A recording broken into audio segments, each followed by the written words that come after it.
அடகு வச்ச நகை இன்னும் திருப்ப முடியலை, கவலையாக இருக்கீங்களா? ஒரு பரிகாரம் சொல்கிறேன் கேளுங்க. அன்பானவர்களே, அடகு வைத்த நகை மீண்டு வரும். நம்பிக்கை இழந்துடாதீங்க. லட்சுமி அருளும் குபேரன் கருணையும் உங்கள் வாழ்வை மீண்டும் மீண்டும் செழிப்பாக்கும் பாருங்கள்.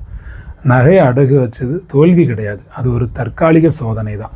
ஒவ்வொரு வெள்ளிக்கிழமையும் வீட்டில் லட்சுமி தீபம் ஏற்றுங்க. அம்மா, என் நகையை மீட்க அருள்வாய் அப்படின்னு மனசார வேண்டுங்க. லட்சுமியை நினச்சி விளக்கேற்றுங்க, அது லட்சுமி தீபம். குபேர யந்திரம் ஒன்று வாங்கி வச்சுக்கோங்க. மஞ்சள் பூ வைங்க. அடகு சீட்டாத நறுகை வச்சுக்கோங்க. வெள்ளிக்கிழமை செயல்படுங்க. வீண் செலவை இன்றைக்கே நிறுத்துங்க. அதுவே மிகப்பெரிய பரிகாரம்.